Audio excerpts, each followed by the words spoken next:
प्रधानमंत्री नरेंद्र मोदी ने राजस्थान की सियासत में बड़ा संदेश दिया है। अब समझने वाले समझ गए, जो ना समझे वो अनाड़ी है। और राजस्थान के मुख्यमंत्री भजन लाल तो खिलाड़ी हैं। भजन लाल शर्मा से जिस तरह प्रधानमंत्री नरेंद्र मोदी पेश आए हैं, ये संदेश पूरी बीजेपी को चला गया है कि भजन लाल शर्मा के नीचे ही बीजेपी काम करेगी। और जो लोग इफ एंड बट आज या कल, चुनाव के पहले चुनाव के बाद की बातें कर रहे हैं, क्या इसे विराम लगाने के लिए प्रधानमंत्री नरेंद्र मोदी ने यह संदेश दिया है? मगर देखिए, जो नजारा प्रधानमंत्री नरेंद्र मोदी के स्टेज पर था, विधानसभा चुनाव में भी अमूमन मैं स्टेज पर ध्यान रखा करता था, मगर जो नजारा आज दिखाई दिया स्टेज पर, वो नजारा राजस्थान की सियासत में बड़ा संकेत दे रही है। जब मोदी मोदी के नारे गूंज रहे थे, तो राजस्थान की उप मुख्यमंत्री दिया कुमारी पर फोकस था और दिया कुमारी सबसे पहले खड़े होकर ताली बजाना शुरू की और फिर दिया कुमारी के पीछे पूरा भारत मंडपम खड़ा हो गया और मोदी मोदी के नारों से गूंजने लगा।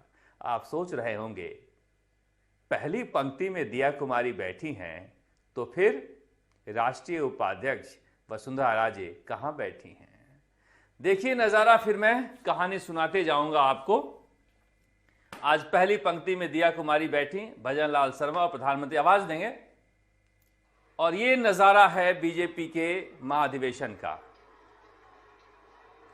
जब ये गूंजने लगा पूरा हॉल मोदी मोदी के नारों से, वैसे भी बीजेपी में मोदी के अलावा है क्या?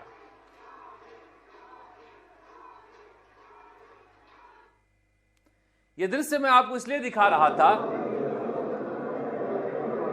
कि प्रधानमंत्री नरेंद्र मोदी आ रहे हैं, सबसे मिलते हुए जा रहे हैं और रुकते कहां हैं? भजन लाल शर्मा के यहां। और भजन लाल शर्मा से बातचीत करते हैं। अब सियासत में इसे लेकर कहा जा रहा है कि भजन लाल शर्मा के पास ही प्रधानमंत्री नरेंद्र मोदी क्यों रुके? ये वसुंधरा राजे ने अपने ट्विटर पर डाला है तस्वीर, जिसमें दिया कुमारी दिख रही हैं, भजन लाल शर्मा दिख रहे हैं और प्रधानमंत्री नरेंद्र मोदी नहीं दिख रहे हैं। वक्त वक्त की बात है प्यारे। वसुंधरा राजे के ट्विटर हैंडल से मैंने ये दृश्य निकाला है, जिसमें कैमरे का फोकस दिया कुमारी और भजन लाल शर्मा पर है।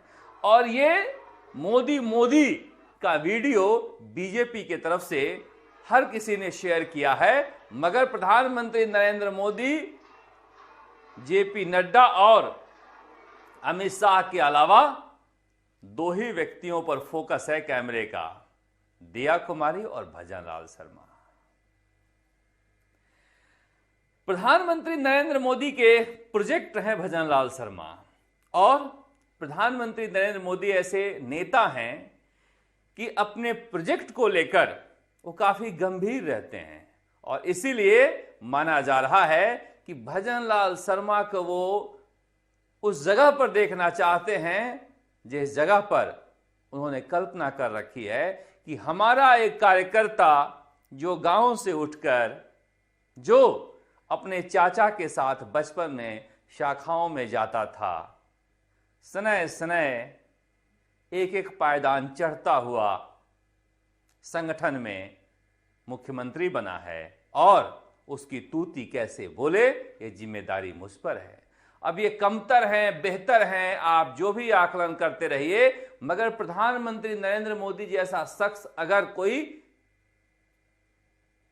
काम करता है तो उसे हद तक सफल करने की कोशिश करता है, और वो असफल होते नहीं हैं। आप मानकर चलिए कि जो लोग दिन गिन रहे हैं भजन लाल शर्मा के लिए, 5 साल भजन लाल शर्मा रहने जा रहे हैं, क्योंकि प्रधानमंत्री नरेंद्र मोदी पूरे स्टेज पर सिर्फ एक ही नेता से बात किए हैं, एक ही नेता के लिए रुके हैं, और वो थे भजन लाल शर्मा। प्रधानमंत्री नरेंद्र मोदी आ रहे थे, एक व्यक्ति कोशिश कर रहा था निकलने का, भजन लाल शर्मा उसे हटाते हैं क्योंकि संगठन में काम किए हैं, और यही काबिलियत है भजन लाल शर्मा के, जो स्टेज वो संभालते हैं। एक बार दोबारा दिखाएंगे, जो वो जो स्टेज संभालते हैं शायद कोई नहीं संभाल पाता है, और यही एक बड़ी खासियत है भजनलाल शर्मा की। वो प्रधानमंत्री नरेंद्र मोदी का भी स्टेज संभाला। देखिए प्रधानमंत्री मोदी जा रहे हैं, एक व्यक्ति सामने आ गया, भजनलाल शर्मा उसे खींचते हैं और फिर भजनलाल शर्मा के साथ खड़े होकर प्रधानमंत्री बातचीत करते हैं। ये जो दृश्य है प्रधानमंत्री का, सिर्फ अकेले एक नेता से बातचीत करने का, अब कयास तो राजनीतिक गलियारे में लगाया जा रहा है कि आखिर भजनलाल शर्मा से प्रधानमंत्री नरेंद्र मोदी ने क्या बातचीत की। मगर ये दृश्य देखिए किस तरह से भजनलाल शर्मा कंफर्टेबल हो रखे हैं। मैं कहूंगा एक बार जूम करें, हालांकि देखिए दृश्य रोकने पर थोड़ी क्वालिटी उसकी खराब हो जाती है, मगर फिर भी ये मैं इसलिए दिखाना चाह रहा हूं कि बातचीत का ये लहजा बता रहा है कि प्रधानमंत्री नरेंद्र मोदी कोशिश कर रहे हैं कि भजनलाल शर्मा सफल हों। और मैं हमेशा कहता हूं कि लड़खड़ाता हुआ व्यक्ति जब उड़ान भरता है तो फिर वो आसमान छूता है, और भजनलाल शर्मा में वो सारी काबिलियत प्रधानमंत्री नरेंद्र मोदी ने देखी है, और इसीलिए उन्हें सफल करने की कोशिश भी कर रहे हैं। और साथ में दिया कुमारी भी हैं। कैमरे पर सबसे ज्यादा फोकस आज किसी का रहा तो दिया कुमारी पर रहा। मगर इस तस्वीर के अलावा एक और तस्वीर आप देखना चाहेंगे कि वसुंधरा राजे कहां हैं। जो आगे की लाइन में बैठा करती थी, वो वसुंधरा राजे कहां हैं, वो देखना भी दिलचस्प होगा। वसुंधरा राजे दूसरी पंक्ति में आज बैठी थी, उत्तर प्रदेश के मुख्यमंत्री योगी आदित्यनाथ के पीछे। योगी आदित्यनाथ, मनोहर लाल खट्टर और सावंत गोवा के मुख्यमंत्री, और पीछे के कतार में वसुंधरा राजे बैठी थी। ये बीजेपी की बदली हुई सियासत की तस्वीर है, इसे समझ जाना चाहिए। वैसे बहुत सारे लोग समझ गए हैं, मगर फिर भी लोग गाहे बगाहे कल्पना कर लेते हैं कि आज जो तस्वीर सामने आई है उसमें भजनलाल शर्मा और दिया कुमारी दोनों प्रधानमंत्री नरेंद्र मोदी के पायलट प्रोजेक्ट हैं राजस्थान में, जिसकी सफलता बीजेपी की कहानी में बताई जाएगी, और इसीलिए प्रधानमंत्री नरेंद्र मोदी उन्हें सफल करना चाहते हैं। वो कैसे सफल होंगे इसका पूरा इंतजाम भी होता है। यही नहीं, कल 3:30 बजे प्रधानमंत्री नरेंद्र मोदी ने भारत मंडपम में बीजेपी शासित सभी राज्यों के मुख्यमंत्रियों को बुलाया है। उनके साथ बैठ के चाय पर चर्चा करेंगे कि लोकसभा चुनाव कैसे जीतना है, कार्यक्रमों को कैसे जनता तक पहुंचाना है। प्रधानमंत्री नरेंद्र मोदी का पूरा फोकस अब लोकसभा चुनाव पर है, और इसीलिए संगठन को लेकर इतनी बातें कर रहे हैं। आज मैं जेपी नड्डा को सुन रहा था। जेपी नड्डा को सुनते समय मैं महसूस कर रहा था कि आखिर बीजेपी सांगठनिक रूप से इतना आगे क्यों है। बहुत कम हमला था कांग्रेस और दूसरी पार्टियों पर, और ज्यादा ब्यौरा था कि हमारे कार्यकर्ता कितने उपयोगी हैं, हमारे कार्यकर्ताओं ने क्या क्या किया है, हमने किस तरह से संगठन को खड़ा किया है, कहां कहां हमारे कार्यकर्ता खड़े रहे। तो मुझे लग रहा था कि एक राष्ट्रीय अध्यक्ष का काम यही होना चाहिए। मगर भजनलाल शर्मा कल गए थे, आज सुबह से क्या कर रहे थे? सुबह से कर रहे थे राजस्थान के विकास की तस्वीर लिखने की बातें और कामकाज। वो कौन करवा रहा था? प्रधानमंत्री नरेंद्र मोदी। भजनलाल शर्मा राजस्थान से दिल्ली गए, उससे पहले उनका पूरा रूटीन सेट कर दिया गया था, और प्रधानमंत्री के दफ्तर से ये मंत्रियों को कह दिया गया था कि भजनलाल शर्मा को सभी वक्त देंगे और विकास के लिए क्या क्या हो सकता है उसकी पूरी चर्चा करेंगे।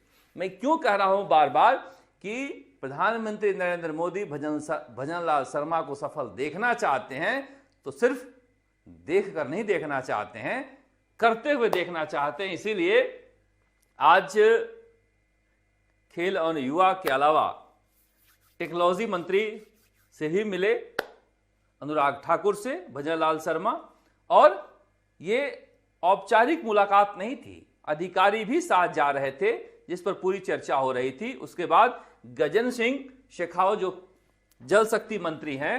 आज इतिहास रचा गया राजस्थान में, शेखावटी के इलाके में जहां पर सबसे ज्यादा किसान हैं, वहां पर शेखावटी के इलाके में जहां पर सबसे ज्यादा किसान हैं, वहां पर पानी की मांग जो हो रही थी यमुना से, हथनी कुंड बैराज से, उस पानी की मांग को लेकर मनोहर लाल खट्टर और भजन लाल शर्मा के बीच केंद्र ने समझौता कराया है। और अब इस समझौते की तस्वीर देख लीजिए जहां पर साइन हो रहा है एमओयू। अब शेखावटी के इलाकों में चूरू, सीकर और झुंझुनू में यमुना का पानी आएगा। समझिए कितना बड़ा मास्टर स्ट्रोक उस शेखावटी इलाके में प्रधानमंत्री नरेंद्र मोदी ने चला है, भजन लाल शर्मा को आगे करके, जहां पर बीजेपी कमजोर थी। ऐसे काम कर रही है बीजेपी। उसके बाद निर्मला सीतारमण वित्त मंत्री को भी हिदायत दी गई थी कि कहां परेशानी है राजस्थान में, कर्ज में डूबा हुआ है राजस्थान, इसे कैसे उबारा जाए, उसके लिए भी अलग से वक्त दिया गया था। यही मैं आप लोगों को बार बार बता रहा हूं कि प्रधानमंत्री नरेंद्र मोदी अगर किसी प्रोजेक्ट पर काम करते हैं तो उसकी सफलता के लिए क्या क्या करते हैं, यह समझने लायक है। और ये कोयला मंत्री हैं प्रहलाद जोशी। कोयला मंत्री से भी भजन लाल शर्मा की बातचीत हुई और कोयला को लेकर ये सारे सीएमओ के अधिकारी हैं जो आपको दिखाई दे रहे हैं, शिखर अग्रवाल भी हैं और बाकी अधिकारी भी हैं। सारे अधिकारियों को लेकर गए हैं भजन लाल शर्मा सभी डिपार्टमेंट के, जहां पर किस तरह से राजस्थान में क्या जरूरत है, बिजली के लिए कोयले की जरूरत है, तो फिर कोयला कहां से आए, इसे लेकर भी मीटिंग हुई है। ये मैं तस्वीर इसीलिए दिखा रहा हूं बार बार आपको कि मुख्यमंत्री के जाने से पहले अगर पूरी व्यवस्था कर दी जाती है, कोयला मंत्री से मिलते हुए की यह तस्वीर है, कोल एंड माइंस मिनिस्टर भजन लाल शर्मा राजस्थान के मुख्यमंत्री के रूप में कैसे स्थापित हों। ये कृषि राज्य मंत्री हैं जो राजस्थान से आते हैं, कैलाश चौधरी, उनके साथ मुलाकात है। ये सारी मुलाकातों की तस्वीरें मैं इसलिए दिखा रहा हूं कि प्रधानमंत्री नरेंद्र मोदी अगर स्टेज पर खड़ा होकर बात किए हैं भजन लाल शर्मा से, तो यूं ही नहीं किए हैं। बताओ भाई, कोई तकलीफ है क्या? खुश तो हो ना, कोई समस्या तो नहीं है।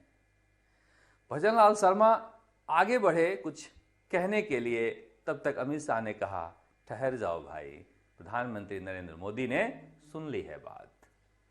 मगर ये तस्वीरें जो वहां से आई है बड़ा संदेश देकर गई है। और पूरे उस अधिवेशन में भजन लाल शर्मा को लेकर ही बातें की जा रही थी कि किस तरह से एक संगठन का आदमी इस पद पर बैठा है और उसकी सफलता बीजेपी की सफलता की कहानियों के साथ जुड़ा रहेगा, और इसीलिए बीजेपी कोशिश भी कर रही है।